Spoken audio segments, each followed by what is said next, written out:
Buenas tardes. En nombre del Columbia Global Center en Santiago, tengo a bien darles una cordial bienvenida a la charla del doctor David Petit sobre las brechas digitales y políticas públicas para personas mayores en Chile y la región de Valparaíso. Y también contamos con la presencia de la señora Sandra Quijada, que era su comentario. David se desempeña como investigador del programa Columbia Global Emerging Scholars en Santiago de Chile. El propósito de este programa es fortalecer el desarrollo de la investigación científica y humanística de investigadores e investigadoras que se encuentran en calidad de refugiados o han sido desplazados de sus países por la fuerza.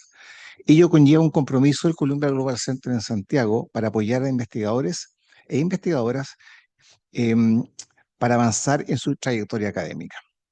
El programa financia los proyectos de investigación por un año y entrega las herramientas para ampliar las redes académicas y profesionales y así avanzar hacia una carrera exitosa en el mundo académico. La propuesta del profesor Petit se enmarcó en el estudio de las brechas digitales y de las políticas públicas existentes en la quinta región con respecto a las personas mayores. Ello con el fin de proponer un conjunto de iniciativas que permitan la inclusión social de este grupo. La importancia de este proyecto es que dará luces acerca de la relación y el impacto entre la brecha digital y la desigualdad en el acceso de las personas mayores a las tecnologías de información y la comunicación en la quinta región. Todo ello en consideración a factores como la geografía, el nivel de digitalización, los aspectos educativos, socioculturales, económicos y de género. Todo ello en consonancia con los objetivos fijados por las Naciones Unidas desde 2018 en torno a lo que se llaman las ciudades inclusivas, alineados con los principios del desarrollo sostenible y sus metas de accesibilidad, oportunidades de plena participación social e igualdad. Cabe destacar que el programa Columbia Global Emerging Scholars es otro ejemplo del estrecho vínculo entre la Universidad de Columbia y Chile, que se fundamenta en una relación de más de 100 años, la cual en 2012 se tradujo en el establecimiento de un centro global en Santiago. Este hecho se ha constituido, a nuestro parecer, en uno de los pilares más significativos de las relaciones entre Colombia y Chile.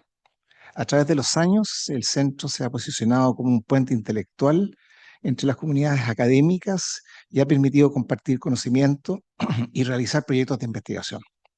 En la última década, el centro ha organizado más de 300 programas públicos para abordar temas y desafíos emergentes para Chile y nuestra región.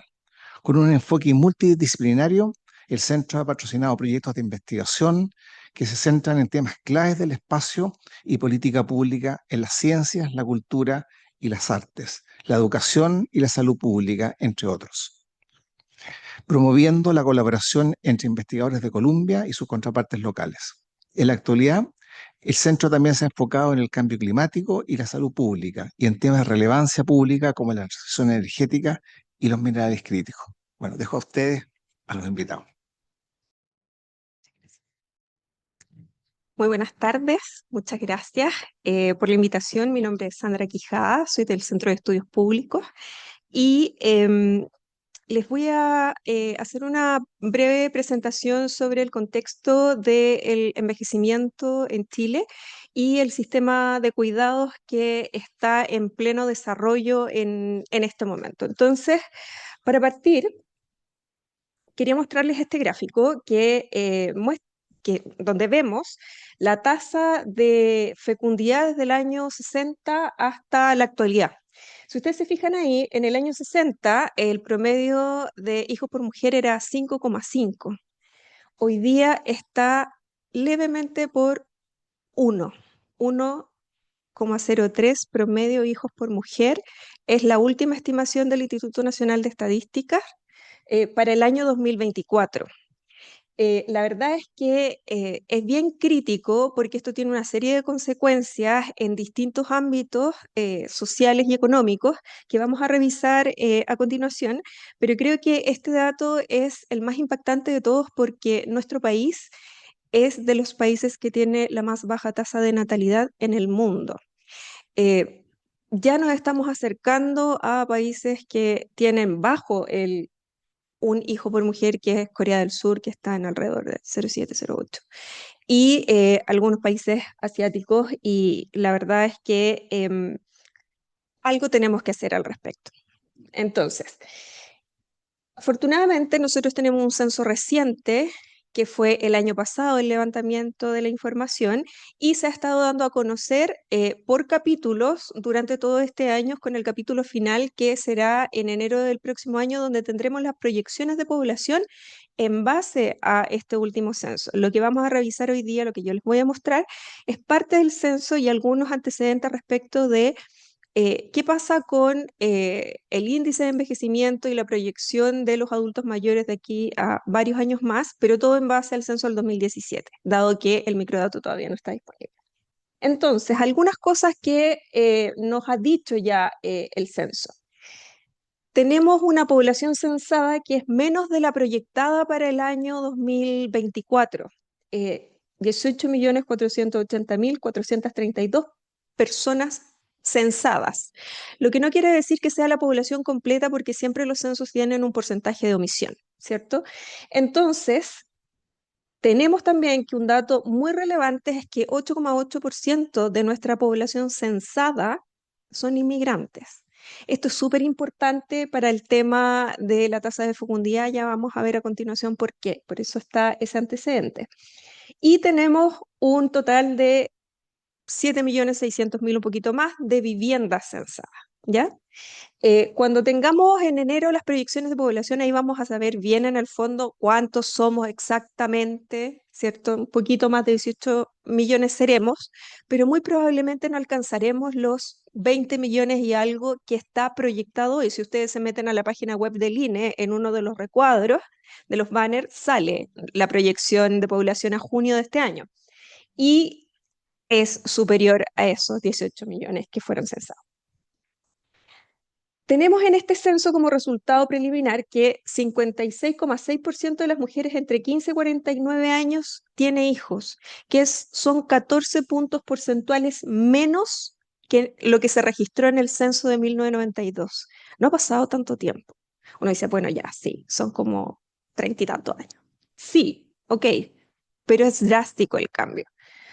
Si ustedes se fijan ahí, de hecho, en el gráfico, pueden ver que desde el año 2000 en adelante nosotros estamos con una tasa global de fecundidad por bajo la tasa de reemplazo, ¿cierto? Entonces, este dato es relevante, el que haya una caída drástica en la proporción de mujeres, ¿cierto? O de familias, más bien, para no cargarle la mano solo a las mujeres, que están teniendo hijos. Pero aquí ya les decía que había un tema que era relevante, ¿cierto? Este 64,9% de mujeres inmigrantes que está teniendo hijos. O sea, desde este 1,03 de tasa de fecundidad hay un porcentaje importante de contribución de madres migrantes o de familias migrantes.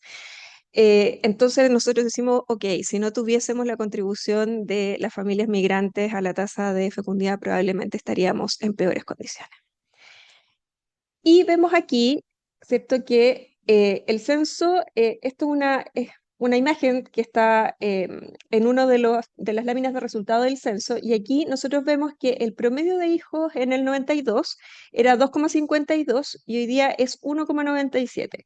Ahora, este número es distinto a esto porque son indicadores diferentes, ¿ya? Esto es un promedio simple, ¿cierto? Y la verdad es que esta tasa global de fecundidad se calcula con las proyecciones de población y una serie de antecedentes que no solamente tienen que ver con este promedio, pero sí de alguna manera confirma, ¿cierto?, esta disminución sostenida en el tiempo que se muestra acá con la tasa global de fecundidad. ¿Qué más tenemos? Hace no muchos años teníamos, de acuerdo a lo que recuerdo de las encuestas que hacen, que siempre sacan el número promedio de personas por hogar, ¿cierto? Por sobre 4 personas. Hoy día solo somos 2,8 y miren el porcentaje de hogares unipersonales, 21,8. Son muchos, un quinto de la población que vive sola. Y por acá tenemos lo que nos convoca, digamos, un 11,6% de hogares de personas mayores. No es que en el hogar hay una persona mayor, esos son muchos más hogares, pero un 11% de los hogares en nuestro país está compuesto solo por adultos mayores. Y También un dato relevante, porque esto nos lleva después a el tema de los cuidados, es que tenemos más de 1 millón de personas que tendrían algún tipo de discapacidad. Y dentro de la discapacidad está también la dependencia. Entonces, discapacidad combinado con dependencia requiere cuidados.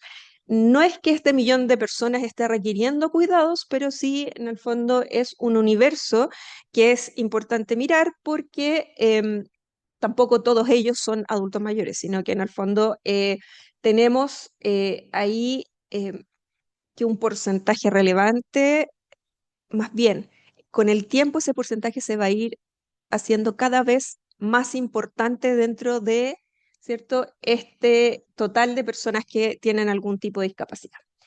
Entonces, miremos.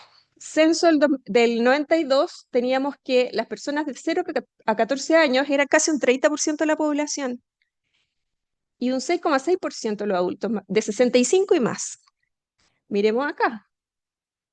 La diferencia es muy poquita, 3,7 puntos porcentuales, ¿cierto? Entonces, lo que estamos viendo es que hay un aceleramiento, ¿cierto?, del envejecimiento al comparar estas dos tipos de poblaciones, ¿ya?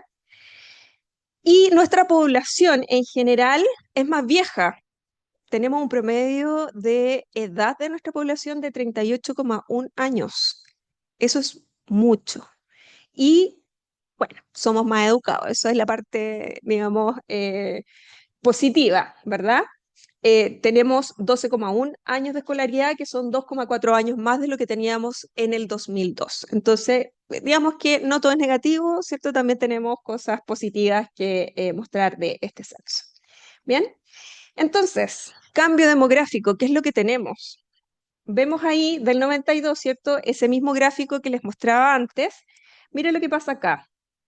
En el 2030 se van a cruzar las líneas. Vamos a tener más personas de 65 años y menos personas, menos niños de 0 a 14 años, ¿cierto? Es ahora, es en 6 años más, no es en 2 décadas, es ahora. Entonces, esto es bastante preocupante. Y si ustedes miran acá, hay un aumento sostenido, ¿cierto?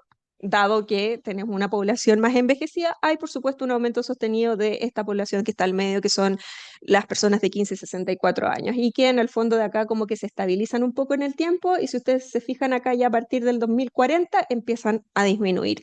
Porque la consecuencia final de todo esto no es solo que tenemos una población envejecida, sino que también tenemos menos población. ¿Cierto? Entonces nos vamos achicando, ¿ya? Esto muestra de manera súper brutal, digamos, el cambio en el que ya estamos inmersos, ¿cierto? Y este no es solo un problema de Chile, el problema nuestro es que nos envejecimos muy rápido. Nuestra tasa de fecundidad cayó dramáticamente respecto de lo que ha pasado, por ejemplo, en Europa, que hoy día Europa también está súper envejecida, pero su transición al envejecimiento fue más lenta. Nosotros nos demoramos la mitad del tiempo. Entonces, eso trae muchas consecuencias respecto de qué es lo que tenemos que hacer como sociedad, ¿cierto?, para enfrentar este cambio, ¿ya?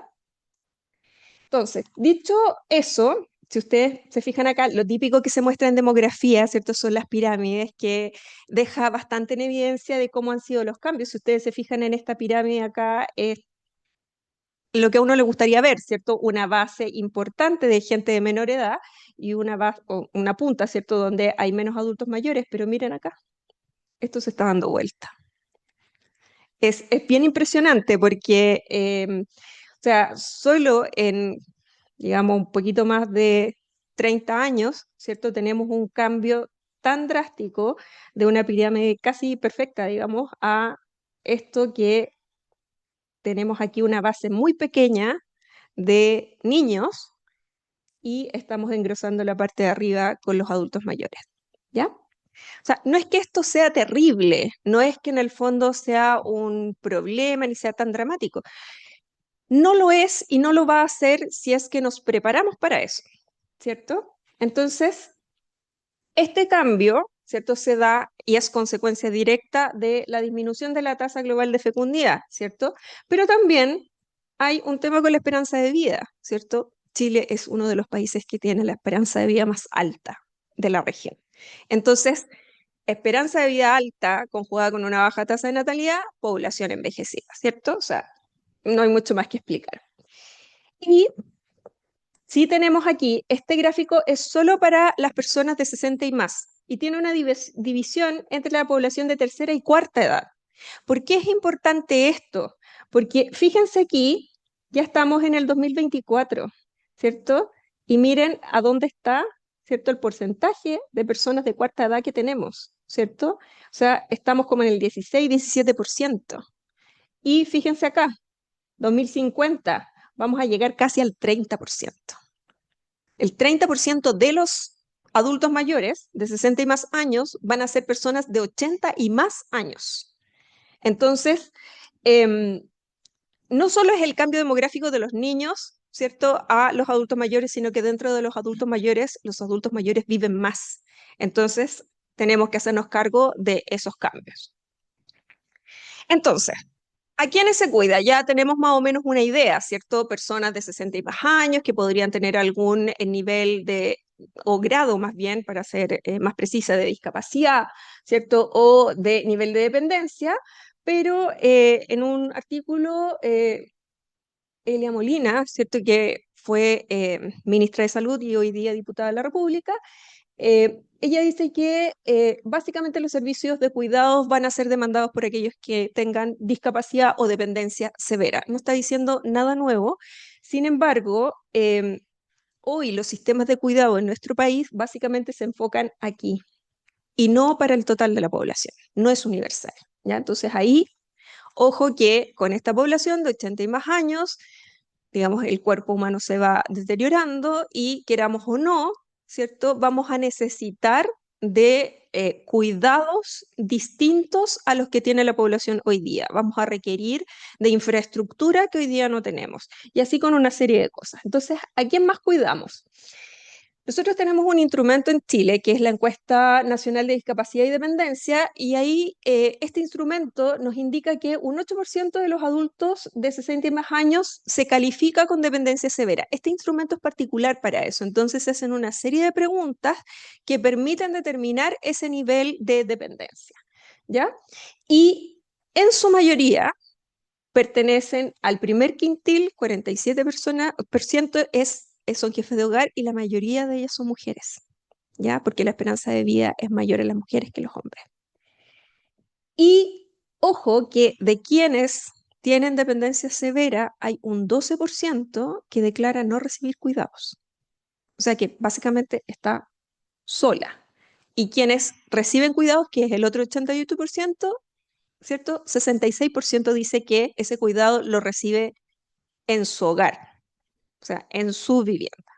Eso también nos debería decir algo respecto de cómo, ¿cierto?, empezar a enfocar estos cuidados, a quiénes, dónde, ¿cierto? Ya esto nos va dando algunas luces. Una cosa muy relevante que ha tenido una discusión importante estos últimos 2 años, diría yo, en nuestro país, es sobre quiénes cuidan, ¿cierto? Porque el problema no es solo que el cuidado sea realizado por personas que no están en el mercado laboral o que están en el mercado laboral y además tengan que cuidar, ¿cierto? O que no sabemos muchos de quiénes son estas personas que cuidan, ni cuál es la carga de trabajo que tienen. Entonces, Cafaña en el 2019 dice que algo que no es distinto de hoy. O sea, han pasado 6 años y sigue siendo igual, ¿ya? Las mujeres son principalmente las familiares sobre quien ha recaído la responsabilidad de la tarea de atención a la dependencia de larga duración en los adultos mayores. Eso no es distinto hoy, eso sigue siendo así. La encuesta nacional de uso del tiempo, que es otro instrumento que nos permite saber algo más de los cuidadores, nos dice que los cuidadores habituales, tiene un capítulo particular de los resultados para los cuidadores habituales, nos dice que son principalmente mujeres, 71,6% de las personas que cuidan habitualmente son mujeres, ninguna novedad respecto a lo que nos decían en 2019, y dedican, ¿cierto?, un total de 2,20 horas en un día tipo, en un día normal, ¿cierto? Un día de semana, básicamente, ¿ya? Mientras que los hombres solo a 1 hora 36 minutos, y la verdad es que solo son 28,4% de hombres los que cuidan, ¿ya? Y principalmente cuidan a hombres, ¿ya? Eso también es importante. Un 23,7% de las mujeres cuidadoras siente una sobrecarga al cuidar a una persona con dependencia siempre o casi siempre, en contraste con el 12,3% de los hombres, lo que también refleja la carga de trabajo sobre las mujeres, ¿cierto? O sea, es cierto que los hombres se han ido incorporando a estas tareas por obligación, ¿cierto? Porque no hay más a quien recurrir, ¿verdad? Pero una cosa importante que trae esta encuesta nacional de uso del tiempo es que podemos saber en el fondo cómo las personas se sienten respecto de este trabajo adicional, porque no es cuidar a los niños, no es lavar, no es planchar, no es tarea doméstica, esto es solo cuidados de, digamos, de largo plazo, ¿ya? También la encuesta que revisábamos antes para, digamos, las personas que tienen algún tipo de discapacidad, nos dice que solo un 10% de las personas cuidadoras recibe algún tipo de remuneración. O sea, la mayor parte de los cuidados es informal. ¿Qué quiere decir que sea informal? Que no reciben ningún sueldo y no tienen ninguna cobertura previsional por este trabajo, ¿ya? Que es un trabajo no menor. Y por último, hay un informe de la encuesta de bienestar social que se hizo también en el 2023 del Ministerio de Desarrollo Social. Este informe es del 2024, pero la encuesta es del 2023. Ahí ellos lo que hacen es separar los grupos de personas que cuidan en 4 grupos.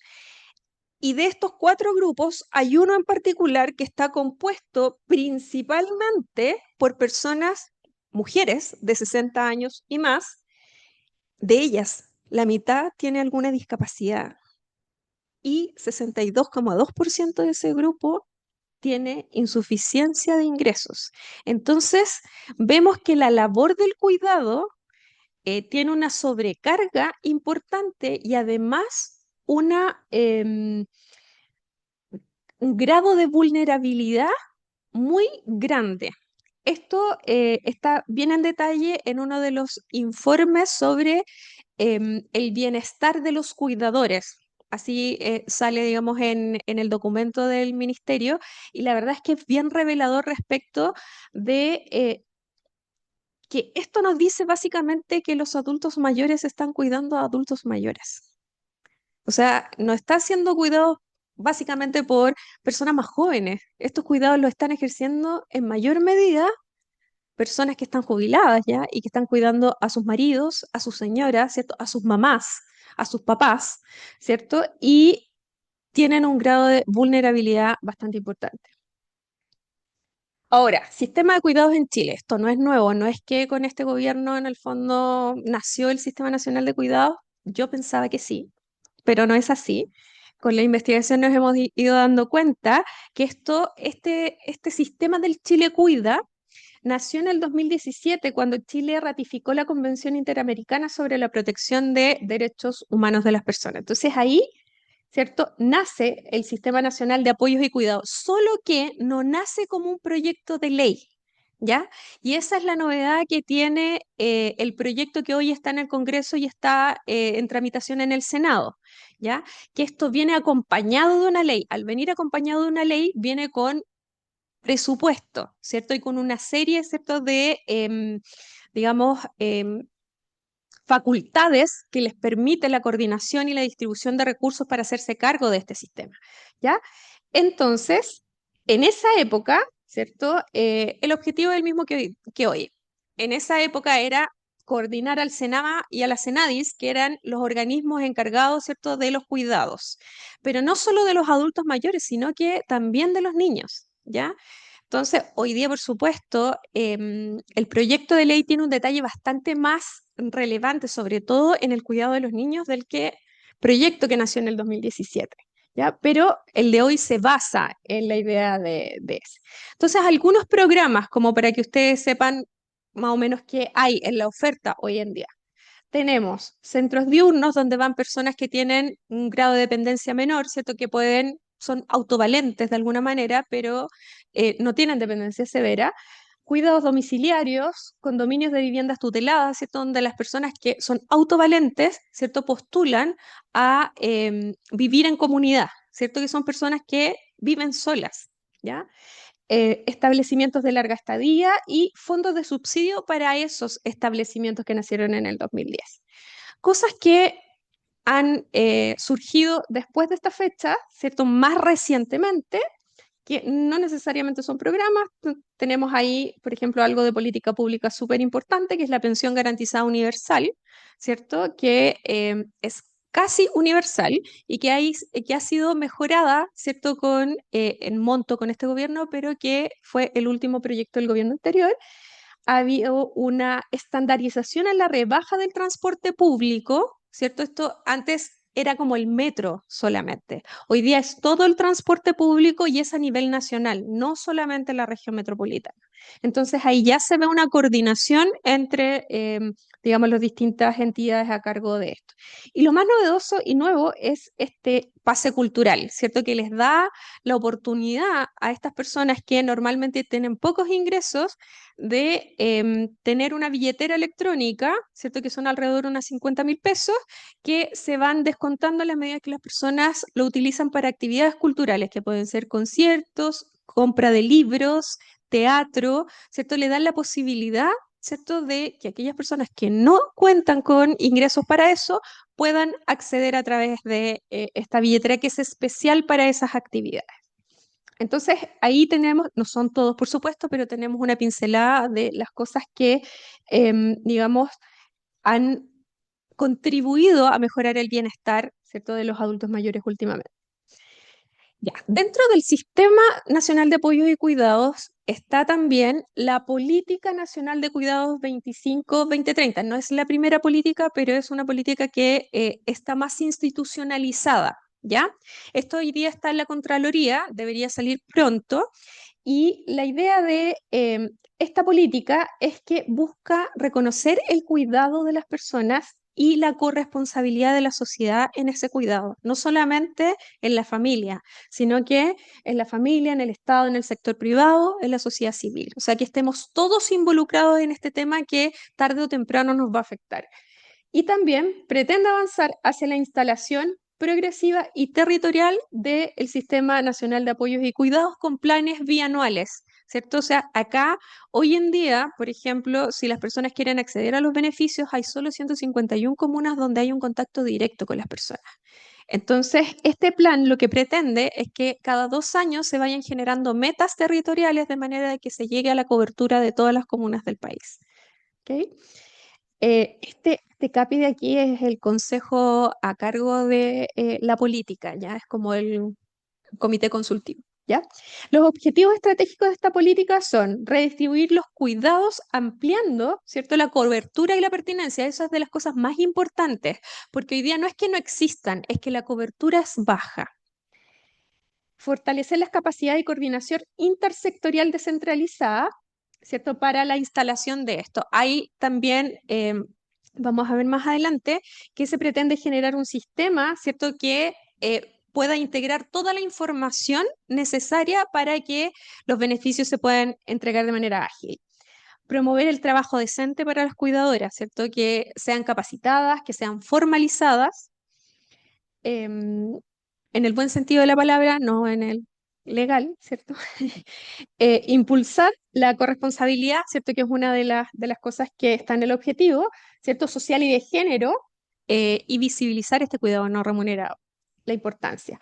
Fortalecer la integración comunitaria para la autonomía, ¿cierto? Y por último, diseñar un sistema de gestión que permita organizar, derivar y monitorear la oferta con estándares de calidad, ¿ya?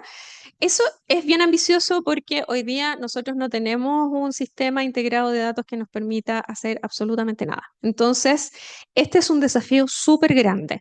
No es difícil, pero requiere de mucha voluntad política. Por eso tiene que pasar por una política y que el sistema, ¿cierto?, esté apoyado por una ley para que esto pueda implementarse de la mejor forma posible. Entonces, ¿qué hace el sistema, ¿cierto?, para, por ejemplo, los adultos mayores autovalentes, que no son estas personas que están con, digamos, esta dependencia severa, ¿cierto? Que son autovalentes, son adultos mayores, pero que quizás están solos o necesitan de otro tipo de apoyos, ¿verdad? Se les reconoce como titulares del sistema, ¿cierto? Entonces eso les permite acceder libremente a los beneficios. Se van a crear mecanismos de acceso como la red de atención a usuarios, ¿cierto? Que va a entregar orientación y seguimiento de los casos mediante este sistema de gestión de información interoperable, ¿ya? Y para eso necesita información de distintos servicios públicos a cargo de los distintos programas.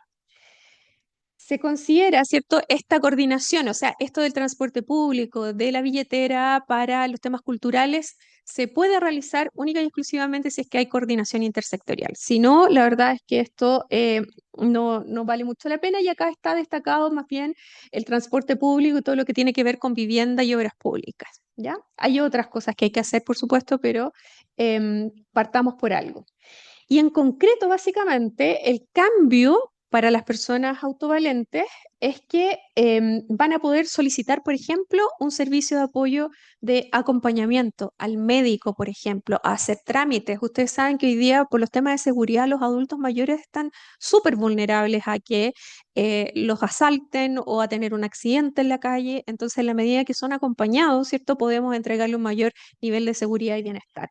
Entonces, algo de ese estilo, ¿cierto? Que hoy día se está implementando de manera no regular, digamos, y de manera masiva, el sistema podría ayudar a esas personas a no estar tan solas, que ese es otro tema de, ¿cierto?, de los adultos mayores, la soledad.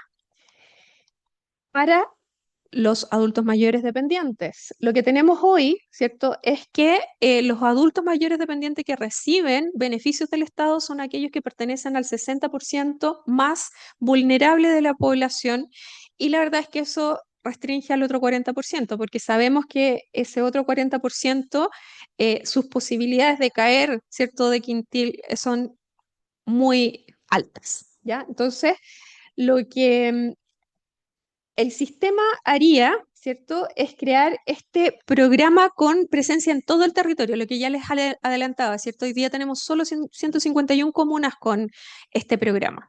Entonces hay comunas donde las personas no pueden recibir estos cuidados y sobre todo en las zonas rurales. Entonces acá hay dos cosas importantes. Uno es que se va a ampliar esto a los distintos territorios y lo segundo es que se va a generar una única medida de dependencia, porque hoy en día tenemos distintas calificaciones de distintas formas, entonces esto va a permitir, ¿cierto?, que todo se gestione a través de esta red de atención y la red de atención va a tener la calificación única de las personas respecto de su nivel de dependencia, de manera de que no tengas las personas que estar haciendo los trámites para juntar la información y llevar esa información a la red. La red se va a encargar en el fondo de hacer esa calificación y tenerla disponible. Y bueno, básicamente esto es en concreto, ¿cierto?, el acompañamiento, la implementación en todo el territorio nacional y básicamente cubrir, ¿cierto?, aquellos lugares donde hoy no hay cobertura, ¿ya? Y por último, las personas cuidadoras, que antes no estaban tan, digamos, incorporadas. Hoy existe un registro, las personas tienen tratos preferentes, digamos, en algunos servicios públicos y privados. En la plataforma Chile Cuida, ahí hay una alianza público-privada, ¿cierto?, que permite que las personas cuidadoras, ¿cierto?, accedan a ciertos beneficios, descuentos en farmacias, cosas de ese estilo, que entrega el sector privado para estas personas. Pero, de nuevo, la red local solo sigue estando en 151 comunas. Las personas cuidadoras reciben un beneficio monetario muy pequeño que alcanza alrededor de los 32.000 pesos, 33.000 pesos. La verdad es que con eso hoy en día prácticamente ni siquiera se paga la luz. el servicio eléctrico, ¿cierto? El servicio, digamos, de agua o de calefacción. Entonces, la verdad es que además a esto hay que postular y no es algo que sea fácil de hacer. Y bueno, ¿qué es lo que va a hacer? Este sistema también va a generar que las personas cuidadoras sean titulares del sistema. ¿Qué quiere decir eso? Que también le va a permitir a la red hacer seguimiento de los cuidadores, de su estado de salud física y mental, ¿cierto? Estos reemplazos que se pretenden hacer sobre el cuidado para que estas personas tengan descanso también y de alguna manera disminuir la informalidad en esta tarea. Y por supuesto, también la gobernanza de este sistema también los va a considerar dentro del Consejo de la Sociedad Civil. Hoy día todos los organismos públicos tienen un Consejo de la Sociedad Civil, pero para este sistema en particular se va a dejar un espacio para las personas cuidadoras, para que estén representadas de esa manera en la gobernanza del sistema. ¿Cierto? Y bueno, les va a permitir, ¿cierto?, que puedan acceder a más alternativas de sustitución de cuidado, porque hoy día, de nuevo, como esto no está en todo el territorio, no pueden acceder muchas veces a ese beneficio. Ya, para terminar, desafíos más allá del cuidado. Nosotros, lo que hemos visto del análisis del proyecto de ley que está en el Congreso, que esperamos se apruebe pronto, ha incorporado una serie de buenas prácticas internacionales, no solamente para los adultos mayores, también para los niños, niñas y adolescentes, para evitar un montón de otros problemas que tiene la sociedad que no necesariamente tienen que ver con el envejecimiento, ¿cierto? Entonces, desde ese punto de vista, es un sistema de apoyo y cuidados que contempla a toda la población, pero que en términos de lo que respecta a los adultos mayores, queda en deuda con algunas cosas. No, digamos, en lo esencial, ¿cierto? Y en lo más urgente, pero sí algunas cosas que no necesariamente aborda y que no tiene por qué abordarlo necesariamente. Pero tenemos desafíos casi inmediatos en la reducción de la fuerza laboral activa. Hoy día leí una noticia de Alemania que creo que el primer ministro estaba aconsejando a los jóvenes invertir en la bolsa para que en el fondo ellos no solamente dependieran de la seguridad social del país, sino que también dependieran de sus propios ahorros, porque el sistema de reparto de Alemania está colapsando, porque no hay jóvenes. Entonces, como no hay jóvenes, no aportan al sistema. Y al no aportar al sistema, las pensiones son deprimentes. Entonces, esa noticia, les paso el dato, está en la tercera, si la quieren mirar. Me llamó mucho la atención, porque uno piensa que, bueno, países del primer mundo no tienen este problema. Bueno, sí, lo tienen. Lo tienen. Y probablemente es más grave que el nuestro porque ellos se gastan alrededor de un 4% del PIB y nosotros apenas nos gastamos solo para el Sistema Nacional de Cuidado, el presupuesto del 2025 correspondía al 0,15% del presupuesto total de la nación. Entonces, tampoco es que estamos invirtiendo demasiado. Ahora, si uno le agrega al Sistema Nacional de Cuidado la PGU, ya, ahí estamos como en el 1,3. Ahí nos parecemos más a algunos países europeos como España, Portugal, ¿cierto? Como que vamos mejorando, ¿ya? Pero se nos va a generar un tema importante en la presión sobre el sistema de pensiones. Imagínense, la PGU crece, crece, crece, crece. Está básicamente para todos, 90 y tanto por ciento de la población, ¿ya? No digo que no haya que entregarla, digo que en el fondo nos tenemos que preparar para que tengamos los recursos para hacerlo, ¿cierto? Porque esto solo va a ir creciendo en temas de requerimientos. El aumento de la cantidad de especialistas en adultos mayores.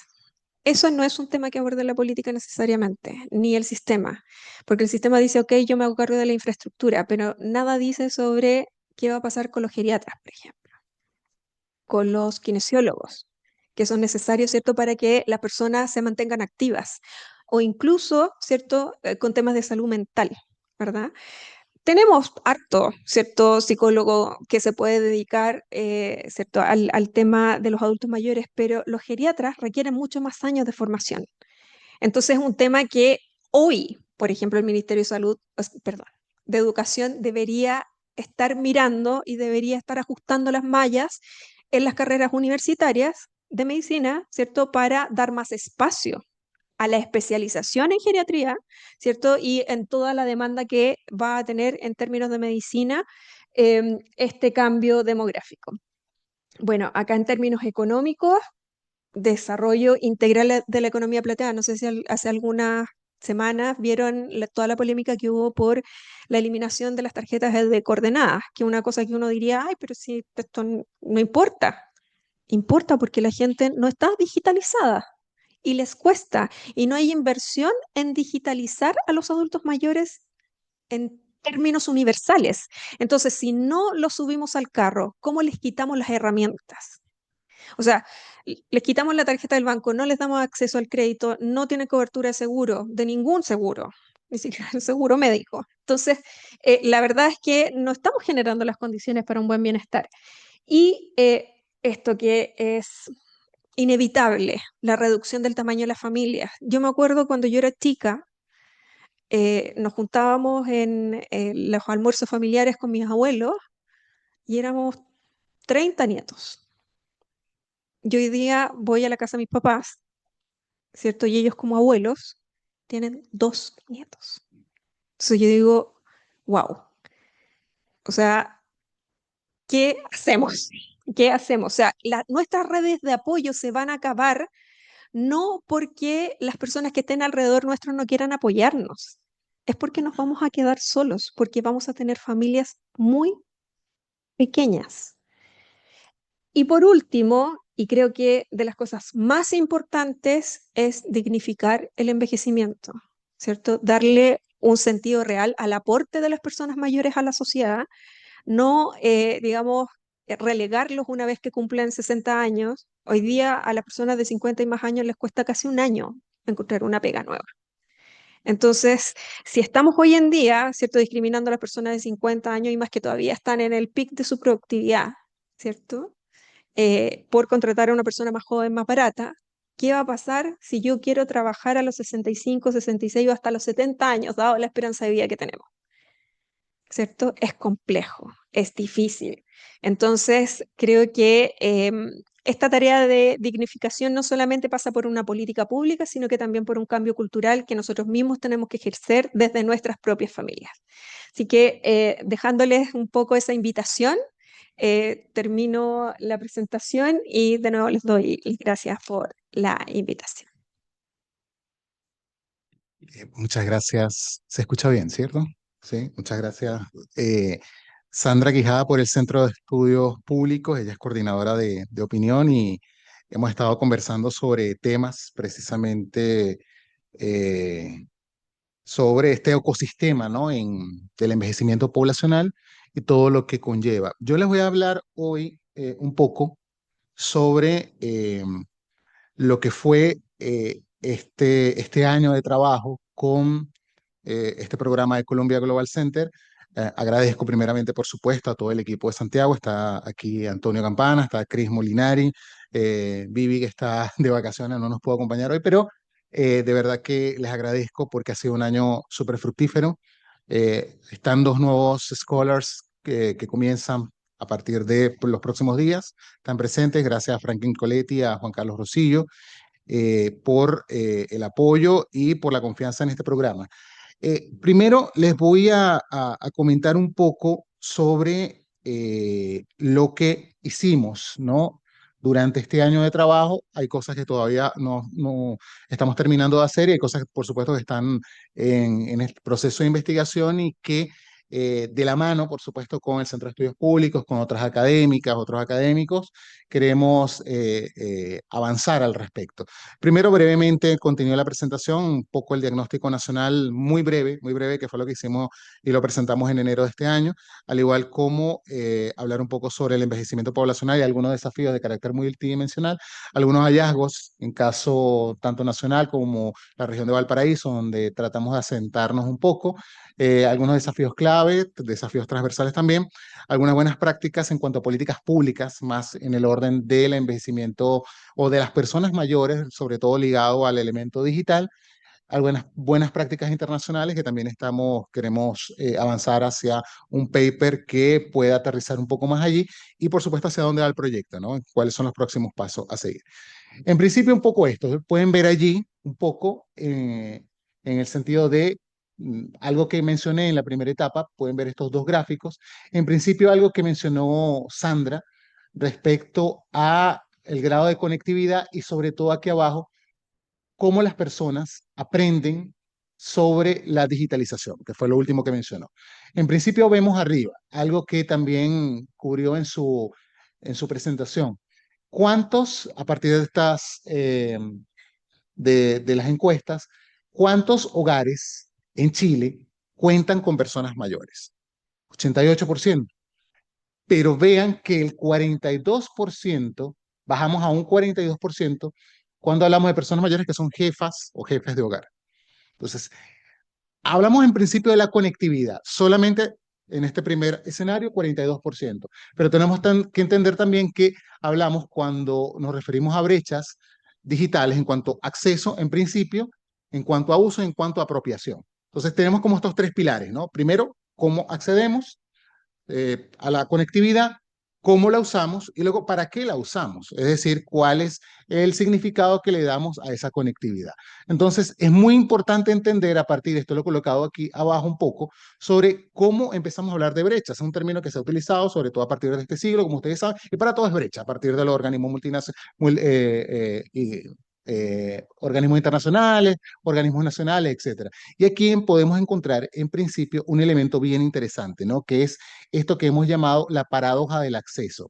Es decir, cómo, por ejemplo, tenemos alta conectividad, pero al mismo tiempo, esa alta conectividad, por ejemplo, en el caso de Chile, que no es el mismo caso, por supuesto, de otros países de la región, cómo hay un bajo uso por parte de los adultos mayores y, por supuesto, hay menos apropiación por parte de esa digitalización.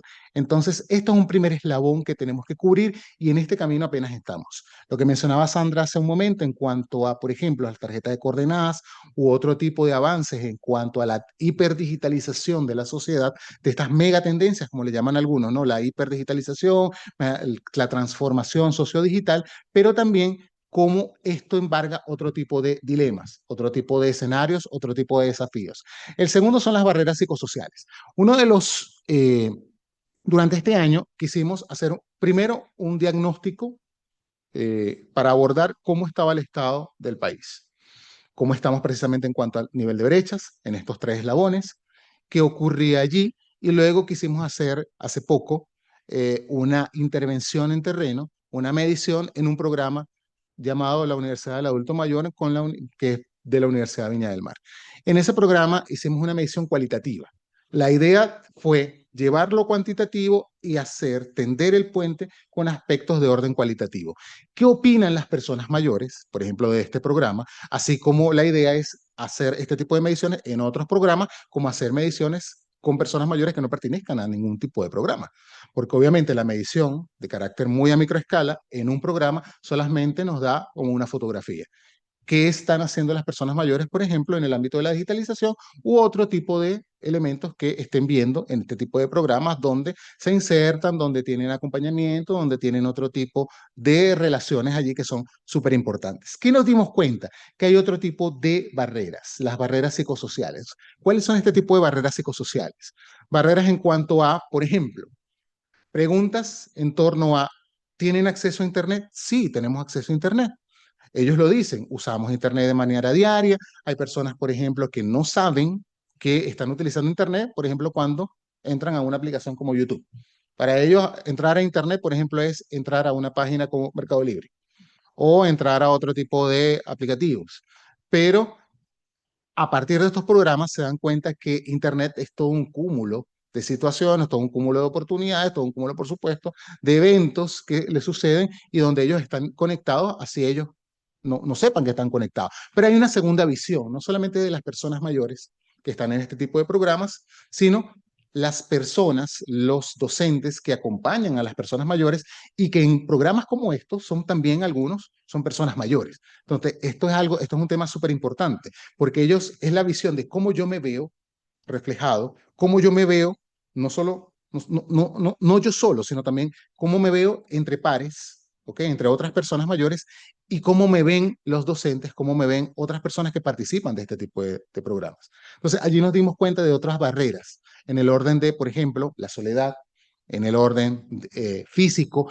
En esta particularidad, en este programa, nos dimos cuenta que la mayoría de las personas que asisten al programa UDAN o que contestaron esta encuesta no tienen mayores tipos de barreras físicas. Pero no es así. Esto no se puede generalizar porque hay muchísimos adultos mayores que sí poseen este tipo de barrera física. Entonces, esta es una particularidad que precisamente a raíz de próximos estudios, sobre todo este tipo de escenarios más cualitativos, tenemos que medir cuál es el verdadero, los verdaderos escenarios en cuanto, por ejemplo, a barreras como, por ejemplo, en el orden visual, auditivo, etcétera, que pueden de alguna manera también aminorar la implicancia de las personas mayores con el acceso a tecnología o acceso como lo que comentó Sandra en cuanto a otro tipo de programas y políticas públicas. Y otro de los elementos bien interesantes es cómo ven las políticas públicas respecto a personas mayores y digitalización. No conocen políticas públicas sobre digitalización. Hablar, por ejemplo, de la estrategia de transformación digital, Chile 2035, es algo que no conocen. Muy poco, a pesar de que tienen cursos especializados en, por ejemplo, manejo de Windows, manejo de celular, algunos elementos de carácter básico o no tan básico, pero no conocen políticas públicas en el orden nacional, muy poco conocen políticas públicas en el orden regional, conocen programas como al cual ellos pertenecen. Entonces, este elemento, ¿no?, de la cercanía es muy importante, porque si lo sumamos a las barreras de orden psicosocial, estas políticas nos llevan de nuevo al segundo eslabón, que es dónde yo me encuentro, cuáles son las personas que me pueden acompañar, cuál es el entorno en el cual yo me desenvuelvo y de qué manera yo puedo aprovechar ese entorno en un momento como hoy, 2025, pero los escenarios para 2050 o más allá, 2100, son muy distintos. Vean en el caso de esta slide que cómo las personas mayores aprenden, cuál es el apoyo tecnológico. Y si ven allí un alto porcentaje, más del 75% va directamente relacionado con los hijos, menor, un 22% tutoriales de internet, un 22% nietos, menos un 17% amigos, pareja menos, etc. Pero este escenario que vemos acá, hoy es importante porque son elementos informales, ¿no? Es decir, mi entorno familiar, mi entorno social es el que fundamentalmente me ayuda, me acompaña para yo conocer sobre tecnología. Ahora, con los escenarios que hemos visto en la primera exposición, ¿qué pasa? ¿Qué va a pasar con ese tipo de acompañamiento? ¿Ok?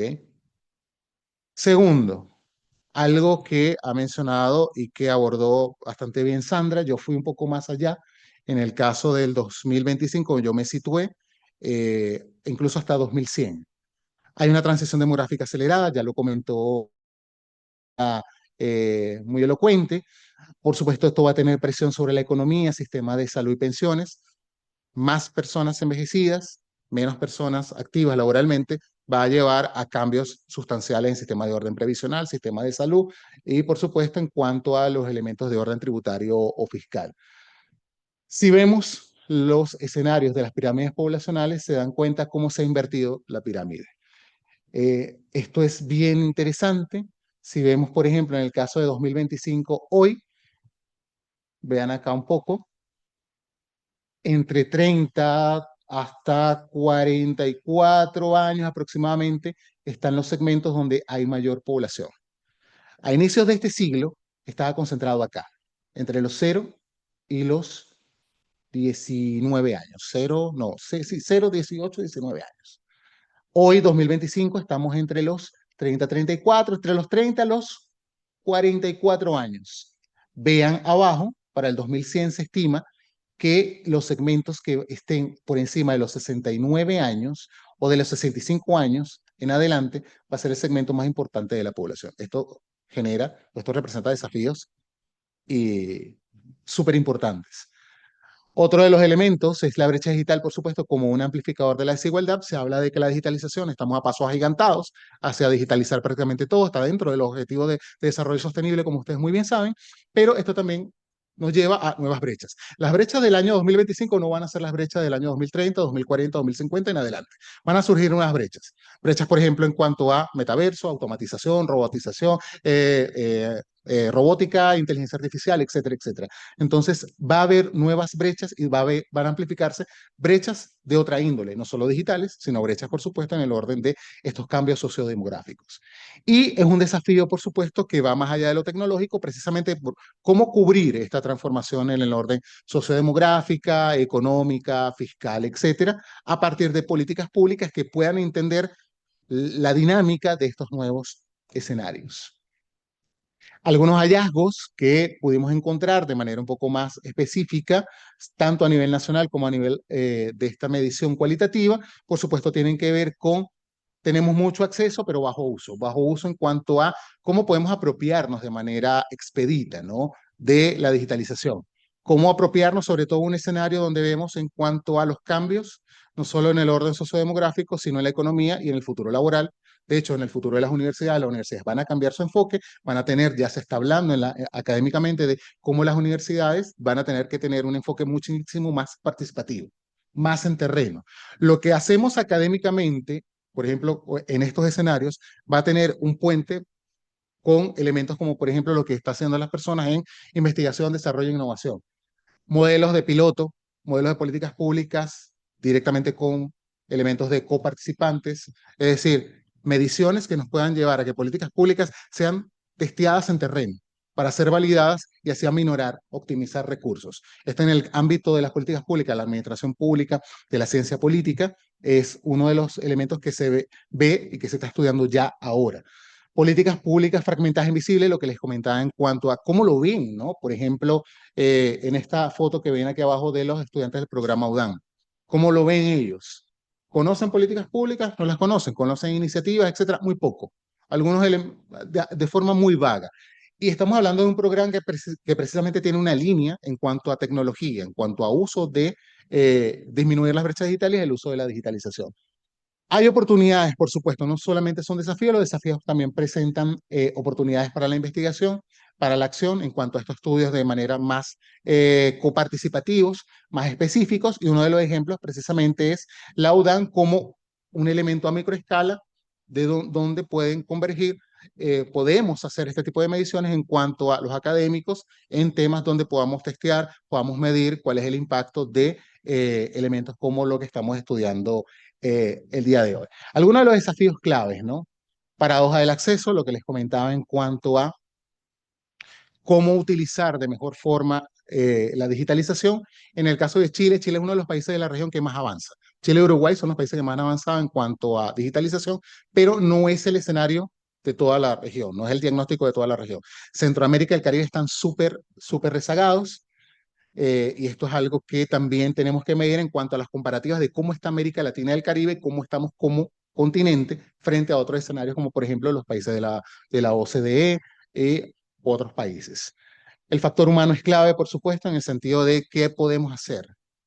El acompañamiento, la sostenibilidad es un desafío en el sentido de cómo vamos a afrontar estos nuevos escenarios en el sentido de una población más envejecida, una población que hoy día, hasta 2025, todavía tenemos un entorno muy cercano, familiar, social, etcétera, pero que esto va a venir cambiando en las próximas décadas. Para hoy tal vez y para nosotros no sea un problema. Nosotros estamos viviendo nuestras vidas de una manera particular, pero desde un punto de vista de gobiernos, de la gobernanza, de la gobernabilidad, van a ser escenarios súper conflictivos, súper necesarios de abordar desde ahora. ¿Cómo podemos plantearnos ideas a mediano y largo plazo? Viendo los que van a ser asesores, analistas, los que están trabajando directamente con organismos o con entes nacionales, gubernamentales, ya sean locales o regionales, qué vamos a hacer, cómo vamos a ver el país, cómo vamos a ver la región en general, no solo para los próximos 5 años, sino para los próximos 25, 50 años. Entonces, también ver en qué escenarios nosotros nos vamos a posicionar y cómo podemos hacer algo al respecto, ¿no? Algunos de los desafíos transversales los he tratado de medir en tres estructurales, ahí hubo un error de mi parte, disculpen, socioculturales y económicos. Como les comentaba, hay una baja cobertura, hay un alto acceso en cuanto a conectividad, pero sobre todo, si lo vemos en cuanto a América Latina y el Caribe, hay una divergencia. Chile no tiene tanta esa divergencia, se ha achicado en los últimos 5 años de manera impresionante. El efecto post-pandemia ha sido bien, bien interesante en cuanto a cómo achicar las brechas entre lo urbano y lo rural. Pero este no es el mismo escenario en Centroamérica, no es el mismo escenario en otros países un poco más al norte de Sudamérica y no es el mismo escenario, por supuesto, en el Caribe. Hay unas brechas bien importantes, más o menos, que si las podemos promediar, están en el 15% en toda la región. Hay escasa articulación con salud y protección social. El caso, por ejemplo, del sistema de cuidados es importantísimo. Lo vemos fundamentalmente como elementos en cuanto a la dependencia, pero no hemos cruzado dependencia con sistemas de salud, sistemas previsionales y otro tipo de elementos que lleven a políticas públicas. Por tanto, la articulación es fundamental para cuando vamos a formular políticas públicas, implementar políticas públicas, porque esta articulación es esencial. Los países de la OCDE han tratado de articularlo, tienen, por ejemplo, cuentas nacionales, saben cuánto van a invertir, tienen por lo menos el elemento presupuestario. Nosotros todavía estamos al debe en toda la región en cuanto a poder articular un poco de mejor manera esto, ¿no? Para sistematizarlo de una forma importante. Hay una brecha generacional, esto es importante, cuando no solo tendemos, o no solo cuando entendemos lo digital, sino cuando entendemos qué va a pasar con los cambios, por ejemplo, de lo que mencionó también Sandra, en cuanto a las tipologías de hogar. Estamos moviéndonos hacia hogares fundamentalmente generacionales y unipersonales. Hace incluso 15 años esto prácticamente era innombrable, no se creía. Hay países, por ejemplo, en donde hemos hecho comparativas como República Dominicana, y en países como República Dominicana, que hasta hace pocos años tenían una alta tasa de fecundidad, se están moviendo a hogares unipersonales o generacionales. Esto nos lleva a diferentes escenarios, no solamente escenarios en cuanto a la digitalización, no solamente en cambios sociodemográficos, sino en el entorno total de la persona. Las personas van a estar más solas, van a estar, por supuesto, con más necesidades, más envejecidas y con prioridades donde van a apuntar precisamente hacia políticas públicas. Entonces, los estados van a estar más comprometidos, se van a tener que ser más responsables y esto va a generar también este tipo de brechas en cuanto a sectores generacionales que van a tener que ser más responsables, le van a pedir, como el comentario que hizo en el caso de Alemania, van a tener que ser más responsables, van a tener que aportar más y eso va a generar, por supuesto, elementos de crisis política, económica, social. Porque yo, por ejemplo, los que en este momento tienen 20 años, 30 años, porque yo tengo que cotizar más, aportar más y porque no se aportó, porque no se previeron estos escenarios antes. Esas van a ser preguntas que se van a hacer, porque ya se están haciendo. En Europa se están haciendo ese tipo de preguntas. En Corea del Sur salió hace poco un artículo sobre los sistemas, por ejemplo, el sistema previsional para el 2100 va a ser impagable. Corea del Sur y Japón van a tener una disminución de su población importantísima, pero es importantísima. Estamos hablando de entre un 60 y 70% para el 2100. En el caso de Chile, hoy estamos más o menos rondando, si lo podemos un poco redondear, a los 19 millones aproximadamente. Se espera que para el 2100, si seguimos como vamos, la población del país disminuya a unos 13 millones y algo. Estamos hablando de un 32.3% aproximadamente, 32,28, 32,32. Es decir, un tercio se va a perder en 75 años. Nosotros no estaremos, pero tal vez estén, bueno, no sé, los que tengan hijos, ¿sí? Los que no hemos tenido oportunidad, pero tenemos un debe para la sociedad también al respecto sobre esto. Y en el caso económico, por supuesto, cómo generar en el ámbito no solo de la digitalización, porque obviamente yo traté de asentarme un poco este año en el elemento digital, pero cómo podemos hacer de una economía, de un financiamiento sostenible en toda medida. Por eso otro de los próximos pasos es hablar sobre economía de carácter plateada, economía intergeneracional y cómo podemos comprender cuáles son los desafíos, pero también cuáles son las oportunidades económicas que tenemos al respecto, ¿no? En el caso de países como Corea del Sur, en Taiwán, en Singapur, etcétera, están avanzando muchísimo, muchísimo. Ya se está hablando de, por supuesto, algo de lo que comentó también Sandra, de que las personas puedan ser más productivas y quieren ser más productivas porque hay mayor esperanza de vida. No jubilarse, que es un tema también, un tema no solo en cuanto a un poco polémico, cuando nos jubilamos, sino me jubilo, no me va a alcanzar la pensión, pero quiero seguir siendo activo porque no tenemos el mismo rango de edad y la misma percepción, ¿no? En cuanto a que ya soy una persona mayor hoy a la que se va a tener dentro de los próximos años. Entonces, personas mayores a los 60, 65 años, pero que todavía van a tener que ser productivas, no solo por una percepción de que deben serlo, sino porque van a querer seguir siendo productivas, porque van a seguir en el ámbito de la economía, etcétera, van a tener que hacerlo, ¿no? Y por supuesto los costos dispositivos. Los costos dispositivos hoy lo vemos en cuanto al sentido, por ejemplo, de poder avanzar un poco más eh, en algunos, en algunos rubros, por ejemplo, acceso a smartphones, etcétera, pero esto va a venir cambiando con la inteligencia artificial, metaverso, etcétera, van a haber otro tipo de dispositivos y van a venir otros costos a los cuales vamos a tener que afrontar. Algo muy breve, ¿ok? En cuanto a buenas prácticas. Hay buenas prácticas en políticas públicas referente a personas mayores y digitalización. Quise solamente mencionar tres en algunos ámbitos, ¿no? En el caso de Uruguay es infraestructura, es tener acceso y tener uso con un voluntariado, es decir, digitalización, acceso, uso, elementos de carácter en cuanto a hardware, software, pero también con acompañamiento, un voluntariado, es decir, tratar de mezclar, ¿no? Compatibilizar el elemento de lo intergeneracional y cómo las personas jóvenes pueden entender que también hay una sociedad que está avanzando y que nosotros vamos a ser las próximas personas mayores del futuro y cómo tenemos que trabajar de manera mancomunada. En el caso de Costa Rica, que es este programa institucional para la persona mayor, bien interesante porque segmenta a los adultos mayores. Esto se está haciendo. En Singapur, por ejemplo, ha sido muy exitoso. De hecho, la traducción sería algo así, ya se está utilizando personas mayores jóvenes y personas mayores o lo que es tercera edad y cuarta edad. Entonces, esto es bien interesante porque hay tutorías, por ejemplo, en cuanto a trabajar personas, adultos mayores de 65 años, que es el estándar internacional en Chile, es desde los 60, pero que trabajan con otras personas mayores.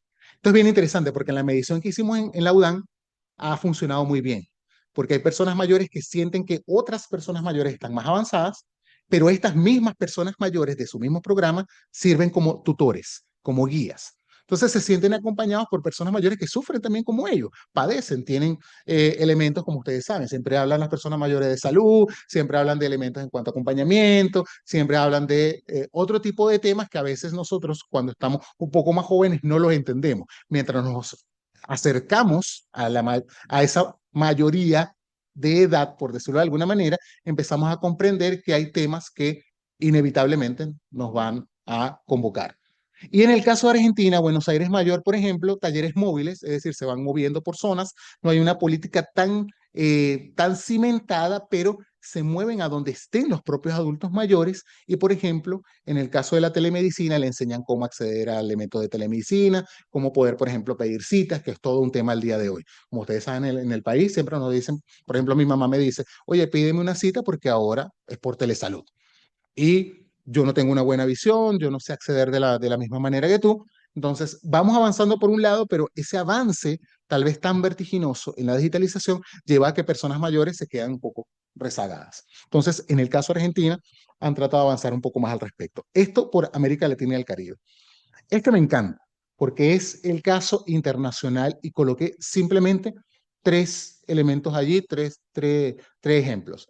El caso de Estonia, Estonia es uno de los países que está más digitalizado a nivel global. El caso de Singapur, que ha avanzado muchísimo, no solo en digitalización, sino en general, y el caso de Corea del Sur.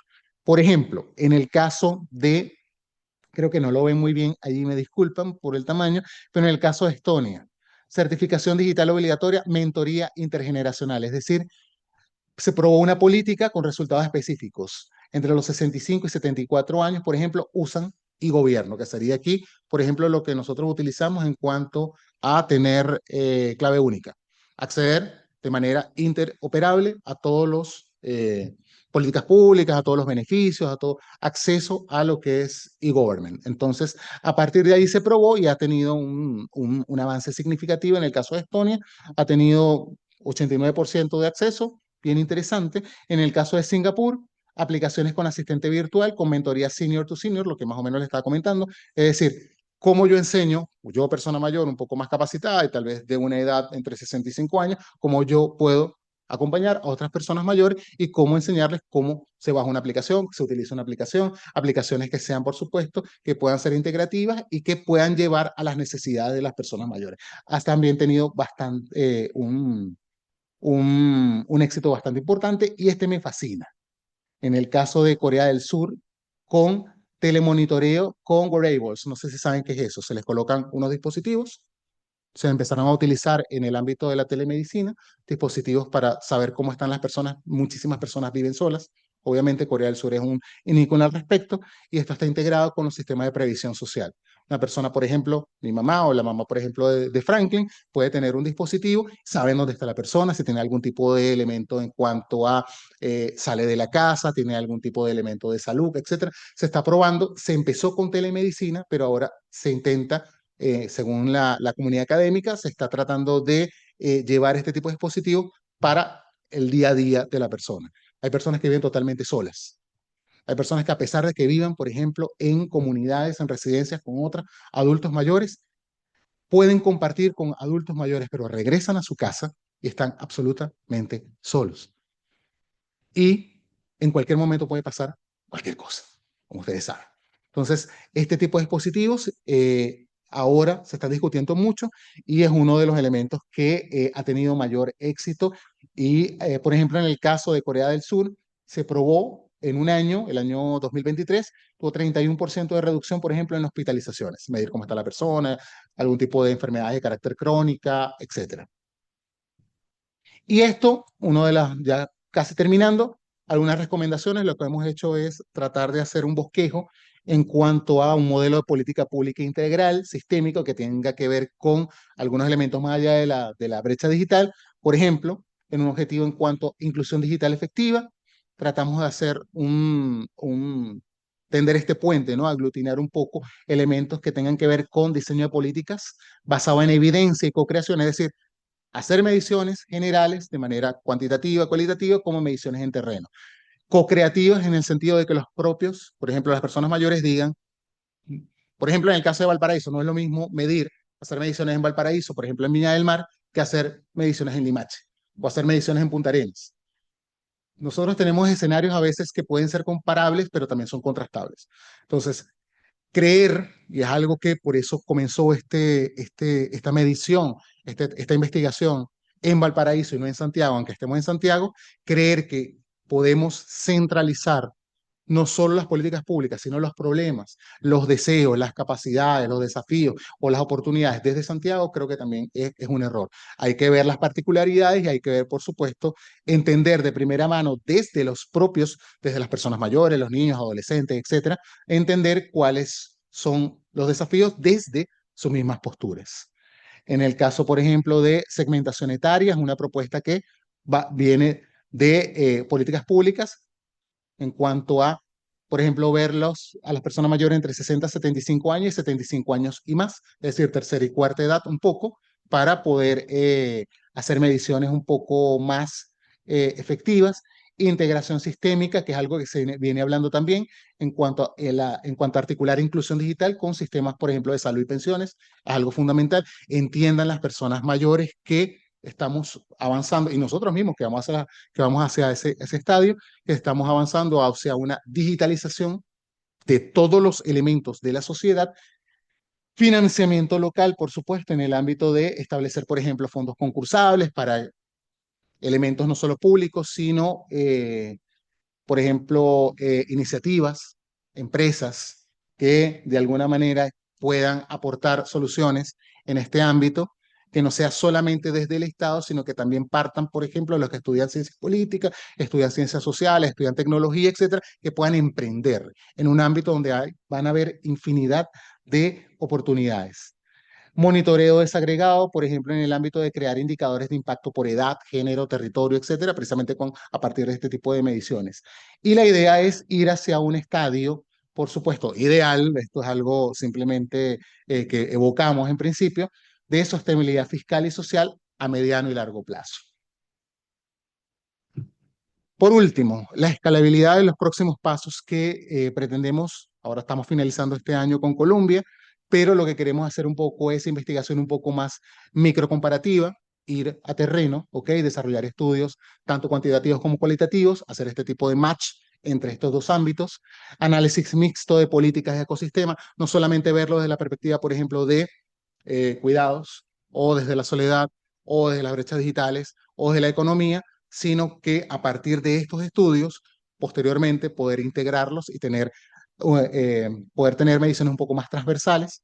Investigación y acción colaborativa, por ejemplo, como lo que estamos haciendo en este momento, que podamos interrelacionarnos de manera interdisciplinaria, transdisciplinaria, interinstitucional y poder tener una agenda un poco más sistémica, ¿no? Ver esto un poco más como un ecosistema, un sistema que integra un sinfín, no solo, de nuevo, insisto y disculpen la tautología, ¿no? Los desafíos, sino que podamos abordarlo de una manera un poco más integral. Y bueno, y gracias, gracias. Ya finalizando, gracias a Sandra, Centro de Estudios Públicos, gracias al equipo de Columbia, gracias a la Universidad de Viña del Mar, esto va a grabarse o está grabándose. Gracias al programa UDAN, donde vamos a también a presentar algunos de los resultados que pudimos hacer. Esto ya también un paper que ha sido enviado recientemente. Y bueno, algunos elementos allí en cuanto a poder tener continuidad, ¿no? Con la investigación. Esto en síntesis. Si hay preguntas, comentarios, por favor.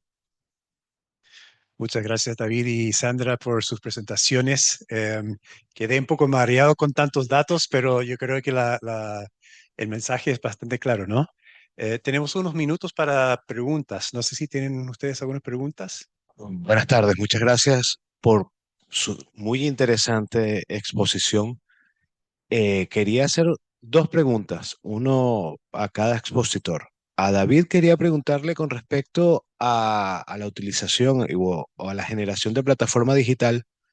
Yo lo puedo decir por mi mamá y mi suegra, que son dos personas de tercera y cuarta edad, la de tercera ya llegando a cuarta edad, que son muy hábiles con aplicaciones de redes sociales, pero muy poco hábiles con Chile Atiende, por ejemplo. Lo que quiere decir que si tienen la capacidad es la aplicación la que hace que sea fácil de utilizar, mientras la otra es menos fácil de utilizar. Si eso ha sido visto dentro de la investigación y si existen planes con respecto a eso para hacerlo más potable, ¿no? Y para la doctora, disculpe, no me acuerdo, que no me acuerdo de su nombre, pero Sandra, disculpe. Eh, Quería preguntarle con respecto a la ley actual que está en discusión en el Congreso, si existe algún tipo de bueno, yo lo digo obligación, pero no debe ser la palabra, pero algún tipo de nexo legal de los hijos con los padres con respecto a lo que es el cuidado, porque lamentablemente se ve mucho que muchos adultos mayores están, no solo la soledad propia de la edad, sino solos en todo sentido y tienen hijos que podrían mínimamente preguntarle cómo estás y no lo hacen. Entonces, sí, eso está contemplado dentro de la ley. Muchas gracias. Eh, Mira, no, en la ley no, porque está más pensada en solucionar un problema que yo creo que es más urgente, que es que las personas que no tienen cobertura hoy día la tengan, que quienes en el fondo no pueden acceder a beneficios que si estuviera, digamos, instalado en todo el territorio esta red, podrían hacerlo. Hay, digamos, no proyectos, iniciativas. Se ha conversado de este tema en el Congreso. Hay una iniciativa por ahí que se llama, no, no es muy bonito el nombre, la verdad, a mí no me gusta mucho porque se llama como Hijos Corazón o Hijitos Corazón, que es un símil a otra ley, em, o más bien hace un parangón con la ley de la responsabilidad de los padres con los hijos, que es con el estipendio económico que tienen que digamos, contribuir con sus hijos porque son sus hijos, digamos, o sea, ahí sí que hay una obligación, digamos, bastante evidente, pero en este otro caso no. Como te digo, hay conversaciones, hay iniciativas, pero no ha pasado de ahí. Fran, de primera mano, yo trabajé algún tiempo con la subdirección de adopción digital de Chile Atiende, de adopción digital. y es una discusión larga. Se han mejorado muchísimo las plataformas. Cada vez las plataformas, por ejemplo, en el caso de Chile Atiende quiere ser interoperable totalmente a nivel de e-government. Esa es la idea. Y que cada vez sea más intuitiva. Han hecho mejoras, pero sí nos hemos dado cuenta los que nos paseamos por las páginas que algunas mejoras pueden ser para personas que ya tengan un bagaje digital, pero está todavía en discusión, lo que yo sé en los proyectos, es el tema, por ejemplo, del acompañamiento digital. De hecho, en el 2023, desde la Universidad Católica, del Centro de Innovación, hicimos un proyecto precisamente de transformación digital e intervención en terreno con Chile Atiende, etcétera, y creamos incluso un manual para el asistente digital. Ese asistente digital era como una primera parte para que hubiese un acompañamiento digital, pero en las sedes. Pero iba a tener una segunda parte. La segunda parte en el sentido de poder tener un acompañamiento para, por ejemplo, por supuesto, el IPS para personas mayores. No sé de verdad que ha llegado más allí, pero sí sé que la idea en principio es que cada vez sea más intuitiva. El problema es que hay algunas políticas que están un poco, o iniciativas, que por lo que sé están un poco segregadas. Te voy a poner un ejemplo. Hay toda un área que tiene que ver con los módulos de autoatención. Toda un área. De hecho, es una discusión grandísima en los expertos que tienen que ver en cuanto a los que tienen el puente entre la tecnología y la atención, por ejemplo, al sistema de salud, etcétera. En Corea del Sur, en Taiwán, en Singapur, etcétera, han hecho avances significativos. Y acá en Chile también, cómo mejorar los módulos de autoatención. Entonces, no sé si te has dado cuenta que una de las cosas que han probado en otros países y que acá mismo han probado es que cuando tú llegas, por ejemplo, a un registro civil o a la misma Chile Atiende, hay una persona que te acompaña, por ejemplo, para el trámite. ¿Qué trámite va a hacer usted? Etcétera. Y eso también lo ves en cuando vas, por ejemplo, a McDonald's, Falabella, etcétera. Hay una persona allí, hay un asistente allí. No es solamente el asistente virtual, eso es otro tema. Es un asistente donde está ahí en carne y hueso, porque lo humano lo humano, antes se creía que lo digital se podía aprender desde lo digital. Y este tipo de elementos ha venido cambiando en los últimos años, sobre todo con el efecto post-pandemia. Se cree que lo digital puede entenderse desde lo digital, pero también desde un acompañamiento humano. Entonces, esas son las dos vías que se están utilizando y acá en Chile, por ejemplo, en el caso de Chile Atiende, lo han mantenido desde que empecé a trabajar con ellos y bueno, desde que te dejé el 2023. Sí, buenas tardes. Sandra, un par de preguntas y David, una y media o dos. Sandra, lo primero si no recuerdo mal, cerca del 10% de la población en Chile actualmente es migrante. Ocho tanto, creo, casi 10. Entonces, la primera pregunta tiene que ver con eso. ¿Hay políticas o intenciones, estrategias para eh, coordinar, aprovechar, entre comillas, la fecundidad de migrantes o integrarlos de otra manera que no sea solamente estigmatizar, porque lamentablemente nosotros que somos migrantes, de verdad que nos cuesta horrores y nos asusta mucho el tema de que solamente aparecemos en prensa por el AMPA de X o Y grupo delictual, pero los que estamos haciendo cosas decentes no aparecemos por ninguna parte. Entonces la primera es esa, migrantes. Y la segunda, en términos de los cambios culturales, más allá de más allá no, en complemento a políticas públicas de, top-down, digamos, más bien de bottom-up, la pregunta tiene que ver con la educación y cómo, si hay estrategias de manera que los niños, los infantes, para evitar el tema justamente de la desafección, bueno, desafección, del desinterés por nuestros adultos mayores, nuestros padres.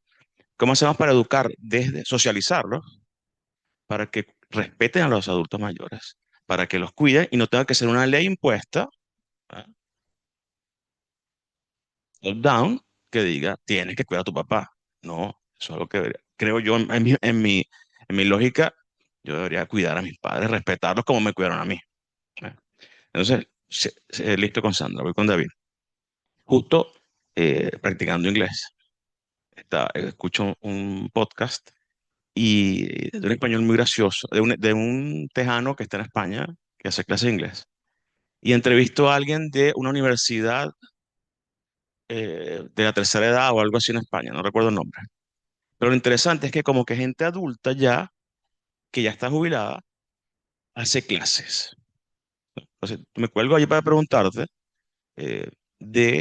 sigo en el tema de la educación, ¿qué otras experiencias hay acá que conozca, además de esta universidad del adulto mayor? O sea, la pregunta es, ¿cómo las universidades están gestionando el tema justamente de toda esta transición demográfica? No recuerdo el nombre técnico, el bono, no me acuerdo. Yo trabajé en el INE también, algo supe en algún momento del tema. Pero entonces, ¿cómo se está gestionando esto? Y cierro ya, justamente la USACH, con la cual conocemos algo.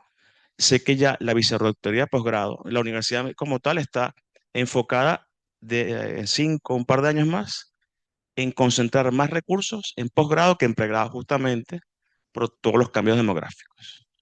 Bueno, nosotros somos de alguna manera también reflejo de eso, porque cuando llegamos acá, llegamos con beca extranjeros, que era como la primera parte de todo ese tema. Tenemos que comenzar a poner más dinero en los posgrados porque se está envejeciendo la población. No sé si hablé mucho y espero haber puntualizado además de los comentarios extras de lo que comentaba. Eh, Juan Carlos, sí, eh, hay muchos centros de estudios sobre el envejecimiento, la vejez, etcétera, en Chile. De hecho, en los últimos años ha habido una escalada importante sobre estudios sobre esta temática. Hace 10 años esto eran pocos. Lo estudiaban, aparte por supuesto del SENAMA u otras ONG o algunas oficinas de carácter, por ejemplo, no sé, la OPS, etcétera, etcétera. Pero últimamente sí. De hecho, hay un centro de la vejez en la Católica que tiene como un paraguas, ¿no? Tiene muchas áreas temáticas sobre la vejez. Hay una iniciativa, no sé en qué ha parado ello, pero había una iniciativa hace un par de años de interuniversidades para crear un doctorado sobre estudios de la vejez, eh, pero no sé si avanzó más. Pero es interesante por algo, porque hay en los últimos años, sobre todo desde el tema de la pandemia, en Chile, como en otros países, en Estados Unidos, en España, Portugal, etcétera, en Europa, en Asia, eh, habían doctorados sobre el envejecimiento, pero sobre todo el tema de envejecimiento, por ejemplo, en temas de salud o envejecimiento saludable, etcétera.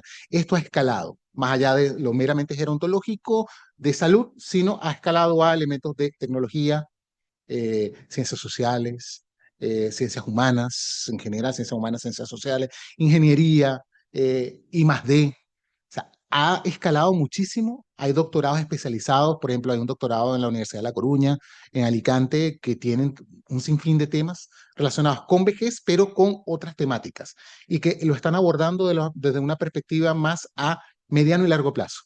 Entonces, no es solamente algo reactivo, sino que es algo prospectivo. Y es algo interesante que ha venido ocurriendo desde el 2019. Entonces, los últimos 6 años han sido de avances significativos. Y en el caso, por ejemplo, del Centro de Estudios Públicos, que está Sandra acá, obviamente, creo que, y en los medios de comunicación, ha tenido un impacto. Si ustedes recuerdan, hace años el tema de envejecimiento, la baja tasa de natalidad, no era un tema que se abordara comunicacionalmente. En la academia sí habían temas, por supuesto. Cada vez hay más expertos o personas que están imbuyéndose en este tema yo creo que en los últimos 3, 4 años. Pero ahora, desde el año pasado, creo, si mal no recuerdo, ¿no? Es un tema comunicacional que lo vemos prácticamente, no sé si semanal, incluso interdiario. Lo vemos en los principales canales y es un tema importante. Ojo, y no es solamente en Chile. Si ven noticias, por ejemplo, en Argentina, en Colombia es un tema durísimo. En Estados Unidos no es un tema tan duro por elementos sobre todo de migración, etcétera, pero sí se está abordando muchísimo. Entonces, sí han habido avances. En el caso de Chile hay avances, hay centros especializados.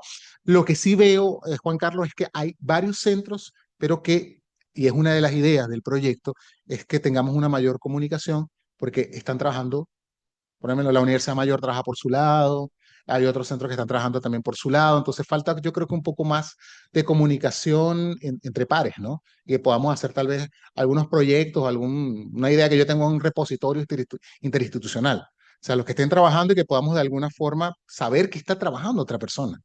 Entonces, esos son avances también que podemos también colaborar al respecto. Eso.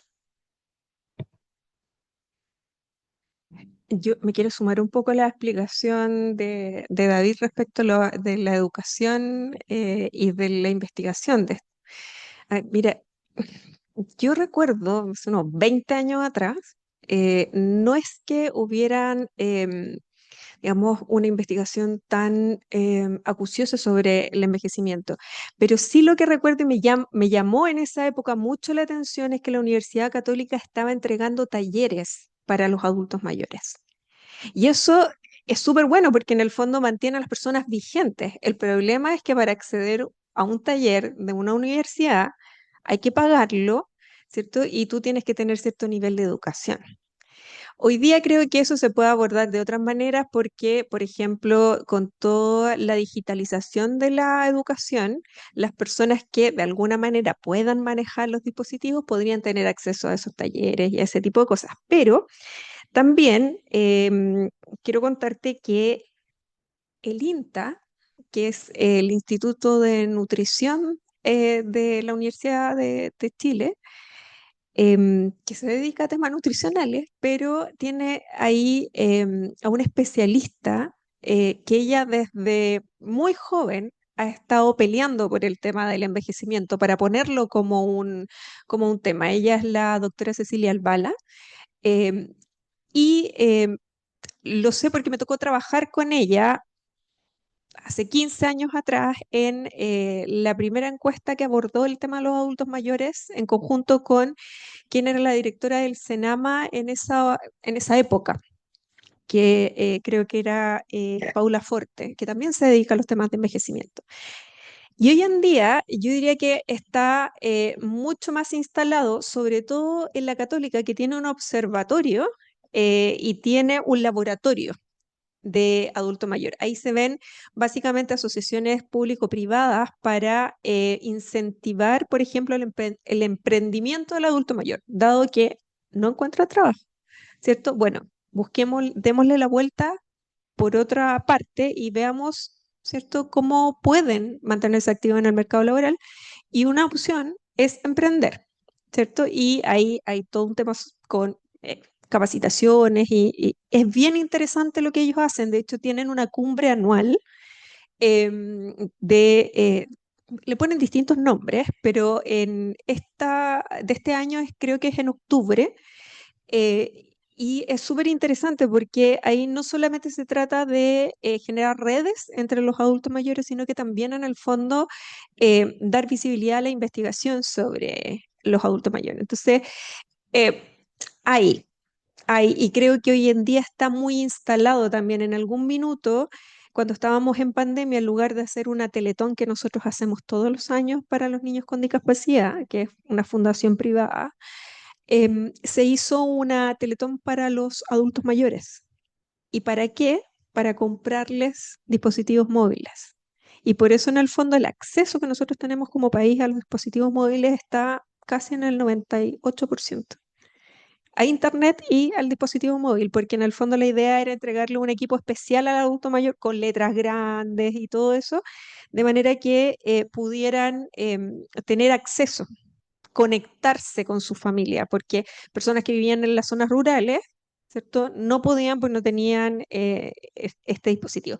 Pero así hay un montón de iniciativas que son bien valoradas, pero además también quería hacer referencia a otro punto que tiene que ver con esto de ver muy frecuentemente noticias sobre vamos a morir, están naciendo pocos niños, ¿cierto? O sea, se están cerrando las maternidades en las clínicas, las vasectomías subieron 800%, digamos, las esterilizaciones en las mujeres también subió 20%. Entonces, todo eso es también porque hay información disponible desde hace un año. El Instituto Nacional de Estadística hace un boletín de estadísticas vitales provisionales mensual. Desde que eso empezó a salir, los periodistas empezaron a tomarlo. Y al empezar a tomarlo, empezó a instalarse como tema. Entonces, mucho de lo que sucede con las políticas públicas tiene que ver también con la disponibilidad de información. Y la verdad es que, bueno, no es por nada, pero en el fondo yo conozco muy bien a ese equipo.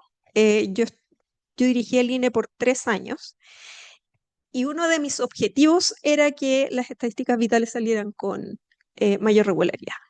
Y eso ha ayudado, ¿cierto?, a que todos tengamos más conciencia de ese problema. Así pasa con temas de seguridad, con temas de emprendimiento, con distintos temas. Pero dado que no había información mensual, sino que las estadísticas vitales, el informe se entregaba cada 2 años, bueno, cuando salía el informe salían las noticias, una vez al año. ¿Cierto? Entonces, de hecho, este año salió el informe 2023, el informe 2024 y todos los boletines mensuales, porque se redujo además la brecha entre que llega la información y se pone a disposición del público. Entonces, lo más probable es que sigamos hablando de este tema en la medida que siga igual. Ahora, yendo a tus preguntas en particular, mira, yo creo que el tema, el aporte que hace, digamos, las familias extranjeras a la tasa global de fecundidad, a los nacimientos, ¿cierto? Está muy marcado en el norte del país. O sea, la región de Tarapacá es donde más nacimientos, de hecho, si no me equivoco, hay más nacimientos de madres extranjeras que nacionales. O sea, el porcentaje es muy alto, es muy alto. Y tiene que ver también con dónde se establecen estas familias. Ahora, si hay una política asociada a eso, no, porque la verdad es que nosotros nos estamos haciendo hace muy poco cargo del tema migratorio en serio. Entonces, hace poco, con este gobierno entró en vigencia el Servicio Nacional de Migraciones. Recién estamos teniendo información, ¿cierto?, más regular de cuántos, ¿cierto?, migrantes tenemos cada año, que no era información fidedigna, o sea, no era que no fuera fidedigna, era que en realidad no teníamos todas las fuentes de información para poder calcularlo. Entonces, la verdad es que yo creo que estamos como al debe con eso. No tenemos una política que diga, no, mira, en realidad vamos a fomentar el que vengan familias extranjeras para solucionar este problema, que no es la solución, te lo adelanto, porque de hecho las familias extranjeras, si bien vienen con una alta tasa de fecundidad en sus propios países, pasa muy poco tiempo en que se adaptan a la situación local. Entonces, tampoco digamos que es algo que vaya a solucionar el problema definitivamente. ¿Contribuye? Súper de acuerdo, sí. ¿Estamos al debe? Sí, estamos al debe. Y respecto del otro tema, la educación de los niños, el respeto por los adultos mayores. Mira, yo no conozco bien el plan educacional de los chicos. No lo sé. Lo que sí te puedo contar es que hace muy pocos años, quizás no tan pocos, pero la verdad es que para mí es como que pasó ayer, se creó la Subsecretaría de la Niñez. ¿Por qué te cuento esto? Porque la subsecretaria de la Niñez que hoy está dirigiendo esa subsecretaría es una persona súper movida y que sabe mucho de estos temas. Y ella ha generado una conversación con los niños.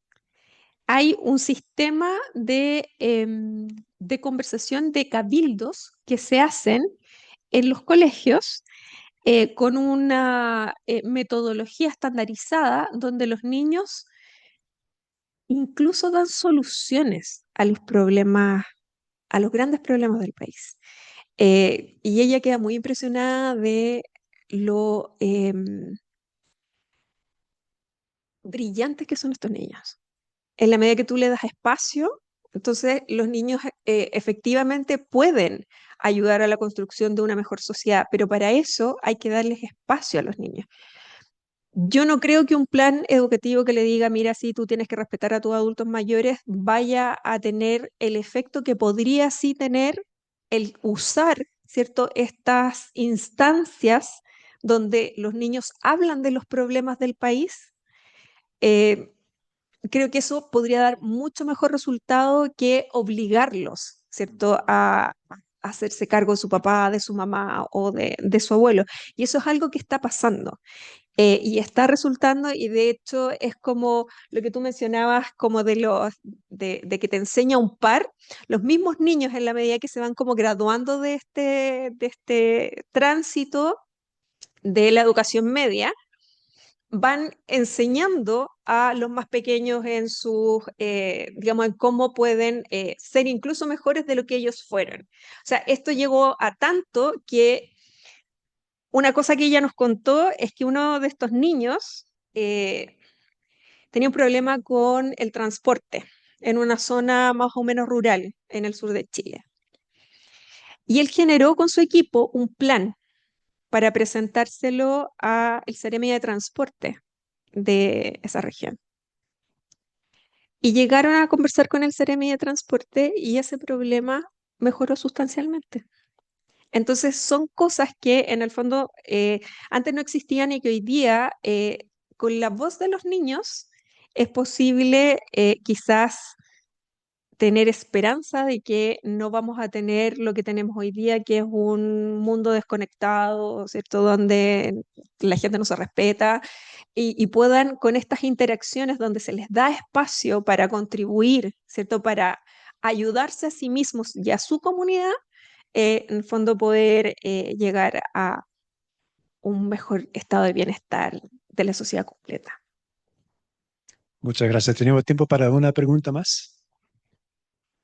Hola, buenas. Yo soy Sebastián Fajardo y quería agradecerles primero la cantidad de información que nos entregaron ahora. Yo encuentro que como país, como cultura, tenemos un desafío gigante. O sea, si bien nos podemos perspectivar en comparación a otros países, yo creo que tenemos el mismo desafío de que, ¿por qué está surgiendo este proyecto de ley de Hijitos Corazón? Es porque efectivamente hay un problema de base de que hay papitos corazón que no se hicieron cargo en la niñez de muchos niños que van a estar pagando sus culpas cuando ellos sean viejos y que van a estar al alero de, o sea, la PGU actualmente, si bien se ha estado discutiendo, no hay claridad efectivamente si esta rotación hacia la derecha va a hacer que el día de mañana hay un nuevo cambio en el sistema de pensiones chilenos que haga que sea cada vez menos un sistema de reparto o cada vez más un sistema de reparto. Por ende, yo creo que son temas que tenemos que seguirlos conversando, hay muchas aristas y esa es mi pregunta, o sea, ¿cuáles ustedes creen que son los desafíos? ¿Cuál creen que es la hoja de ruta a más corto plazo que nosotros debemos ponerle ojo desde la ciencia política, desde, desde las políticas públicas? ¿Cuáles creen ustedes que son los problemas más instantáneos que nosotros tenemos el día de hoy? Qué compleja la pregunta, muy buena pregunta. La verdad es que es muy difícil de responder porque no es solo una cosa.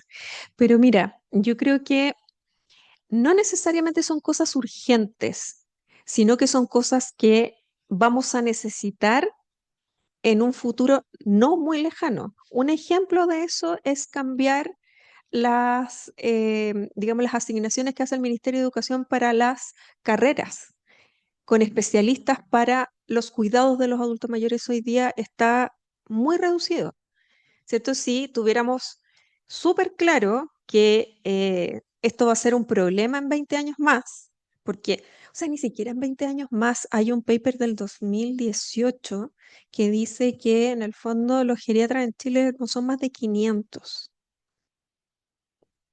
Y en el 2030 no nos falta mucho. Vamos a ser el 30% de la población. Yo no voy a llegar todavía a los 60, pero, pero digamos, vamos todos para allá. Entonces, el 30% de nuestra población va a ser adulta mayor en 2030.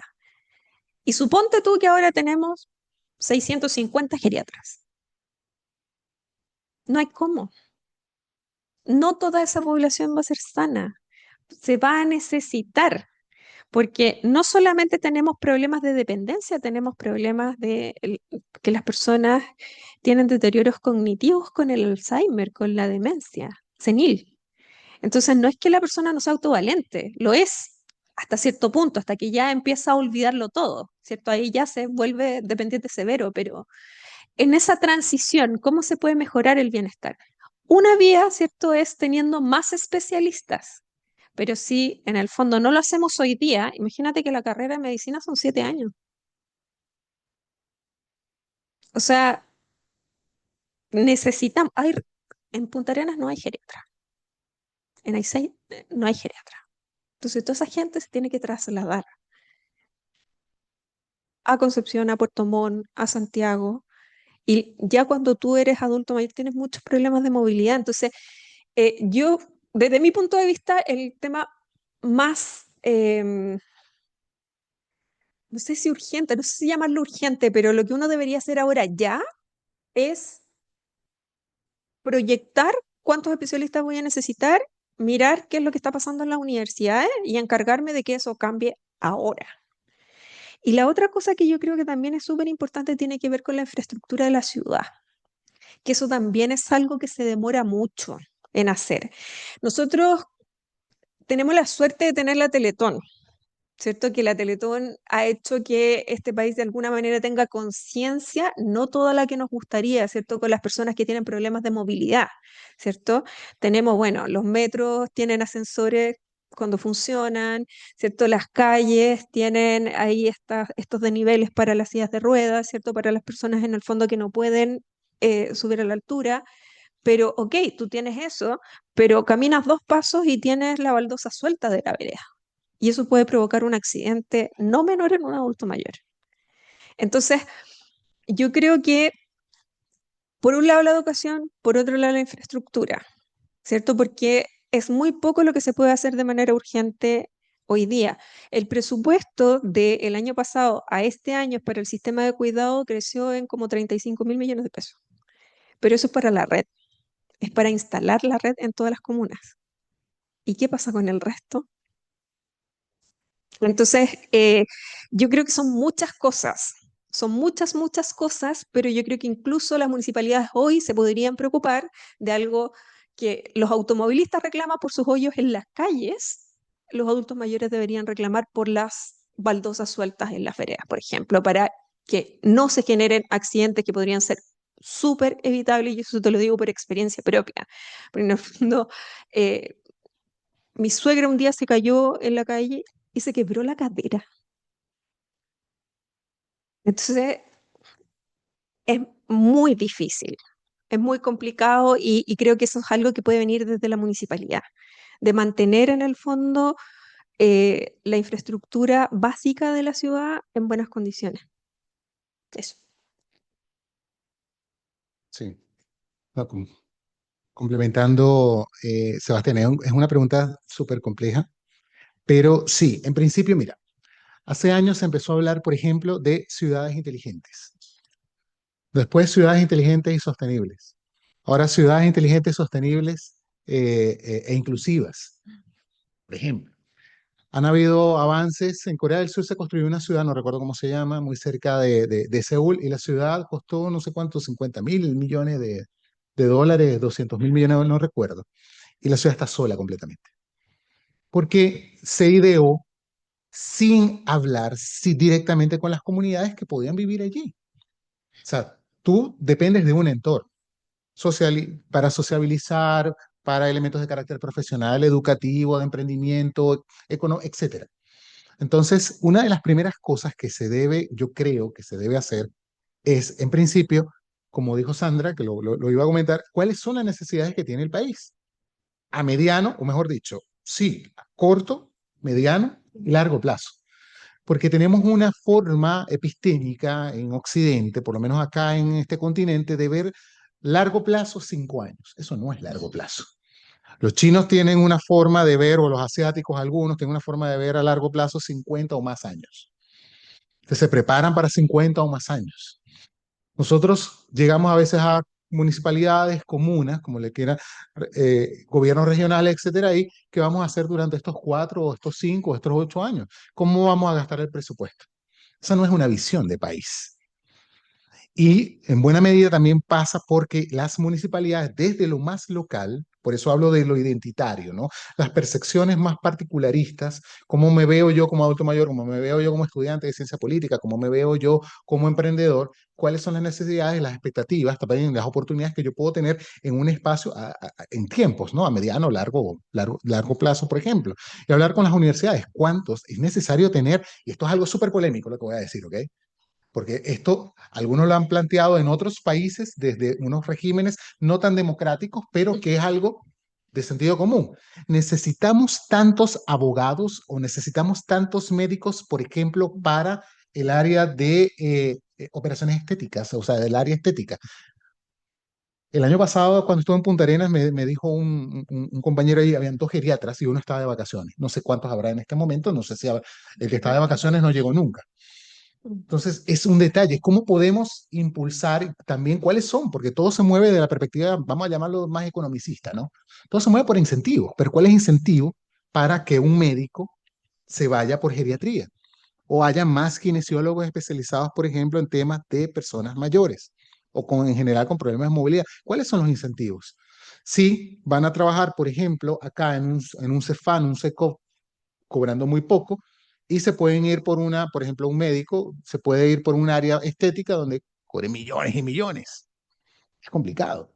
En el ámbito, hay avances, Sebastián, por ejemplo, en algunos países han hecho pilotos sobre avances en cuanto al entorno. Ya se habla no solamente de ciudades, porque lo vimos primero desde lo macro, ahora se habla desde lo micro, smart homes. O sea, casas inteligentes. Inteligentes, pero ¿para qué? No nada más para tener una gran pantalla o para ver los juegos de fútbol, etcétera. Se habla de cuáles son las necesidades de la persona que va a vivir allí, cuál es el entorno de la persona que va a vivir allí, dentro del hogar y fuera del hogar. Se necesita, tiene problemas de movilidad, tiene problemas auditivos, tiene problemas de visión, etcétera.